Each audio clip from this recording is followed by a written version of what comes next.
The strange disappearance of D.B Cooper.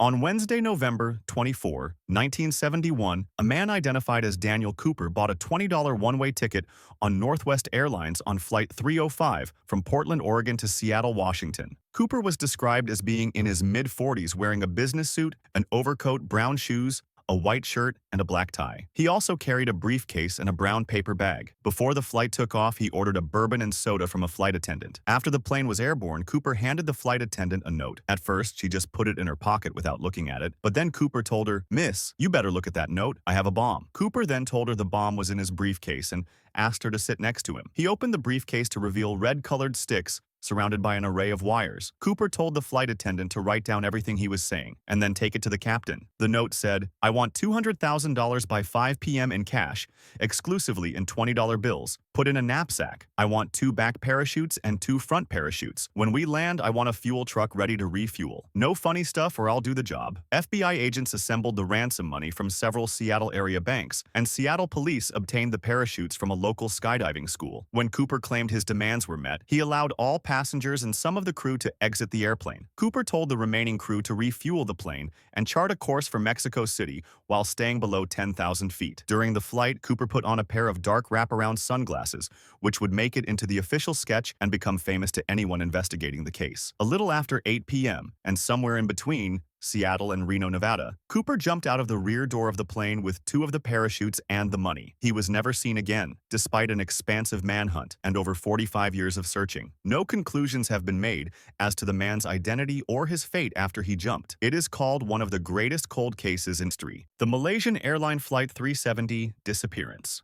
On March 8, 2014, while flying from Malaysia to China, a Boeing 777 carrying 239 passengers and crew members vanished into thin air. The largest in aviation history only turned up a mere 20 pieces of aircraft debris. However, the Prime Minister of Malaysia declined to comment other than to say that the aircraft disappeared over the Indian Ocean. The lack of closure has propelled multiple theories, including a hijacking, a United States capture, a crew suicide, a fire aboard the aircraft, vertical entry into the ocean, a meteor strike, and even an alien abduction. Despite the passage of time and the $160 million spent scouring thousands of square miles of ocean, the disappearance of Malaysian Airlines Flight 370 and the fate of the 239 people aboard remains a mystery. Cicada 3301 Mystery. Cicada 3301 is a mysterious online puzzle that began in 2012 and was posted on various online platforms, including 4chan and Twitter, by an anonymous group. The group claimed to be seeking highly intelligent individuals and used complex puzzles and riddles to recruit them. The puzzles involved cryptography, steganography, and other challenges requiring knowledge of various fields. Posted 3 sets of puzzles over 3 years, starting in 2012, and ending in 2014. Each puzzle was designed to be a challenge requiring solvers to use a combination of skills and knowledge. The group stated that they were seeking individuals with high intelligence to potentially offer them a job. However, the nature of this job, if it existed, remained unclear. The Black Dahlia murder. The Black Dahlia refers to the unsolved murder of Elizabeth Short. A 22-year-old Hollywood hopeful was found brutally murdered in Los Angeles in January 1947. Despite an exhaustive investigation, the LAPD never identified the murderer, though suspects ranged from doctors to wealthy socialites and even serial killers like the Cleveland torso murderer. The case was further complicated by false confessions and sensational media coverage, which turned Short's tragic death into a macabre spectacle. Despite numerous investigations and theories, the murder of Elizabeth Short remains unsolved to this day, making it one of the most famous unsolved cases in Los Angeles history. Steve Hodel, a former homicide detective, has suggested his father George Hodel was the killer and even proposed a connection to other murders, but this remains a theory.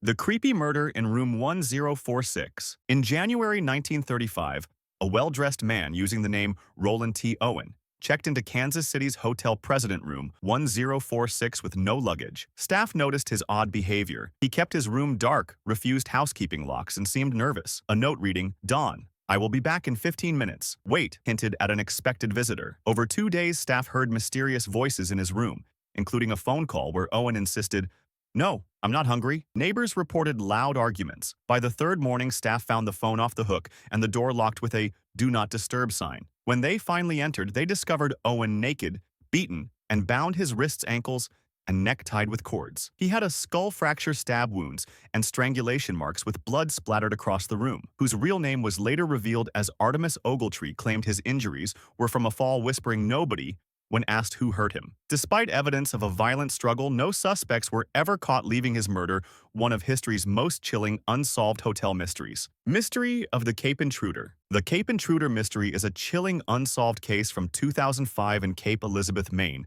where an unidentified man repeatedly broke into homes at night, not to steal or cause harm, but simply to watch residents as they slept. The intruder targeted unlocked houses, slipping in silently and standing over sleeping victims before fleeing the moment he was noticed. Despite multiple reports, police struggled to identify him, releasing a sketch of a young, thin-lipped man in his 20s. Though a few tips pointed to a possible suspect, no arrests were ever made, and no forensic evidence such as fingerprints or DNA was found. The intrusions, which primarily occurred on Mitchell Road, left the community on edge, prompting residents to form a neighborhood watch and lock their doors more carefully. After a series of break-ins between August 2005 and February 2006, the incident suddenly stopped, with the intruder vanishing as mysteriously as he had appeared. Theories about his motives range from voyeuristic obsession to mental illness, but with no further leads. His identity and intentions remain unknown. The Dancing Plague. The Dancing Plague of 1518 was one of history's most bizarre and unexplained mass hysteria events, in which hundreds of people in Strasbourg were struck by an uncontrollable compulsion to dance. The phenomenon began in July 1518,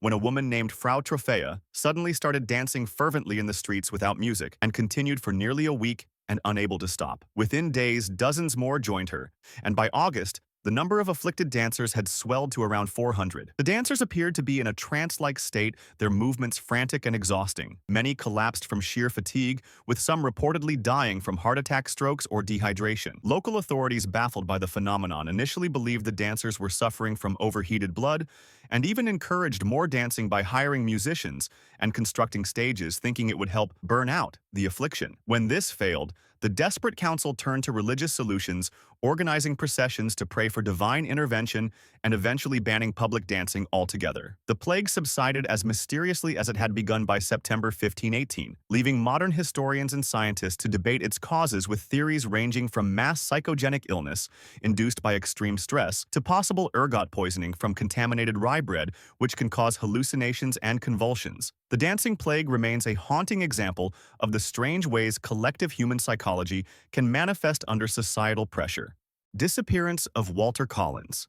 The disappearance of Walter Collins in 1928 remains one of the most tragic and baffling cases in American criminal history. On March 10, 1928, 9-year-old Walter vanished after his mother, Christine Collins, gave him money to see a movie in Los Angeles. Despite an extensive search, the Los Angeles Police Department failed to locate him, exacerbating public frustration amid ongoing corruption scandals within the department. 5 months later, a boy claiming to be Walter was found in Illinois, but Christine immediately recognized him as an imposter. The LAPD, desperate to resolve the case, pressured her to accept the boy, and even had her committed to a psychiatric ward when she refused, using a Code 12 designation to silence her 110. The imposter, later identified as 12-year-old Arthur Hutchins, admitted he had lied to meet his cowboy idol Tom Mix in Hollywood. 413. The case took a darker turn when it became linked to the Wineville chicken coop murders, a series of child abductions and killings orchestrated by Gordon Stewart Northcott and his mother, Sarah Louise Northcott. Sanford Clark, Northcott's nephew and a survivor of the ranch,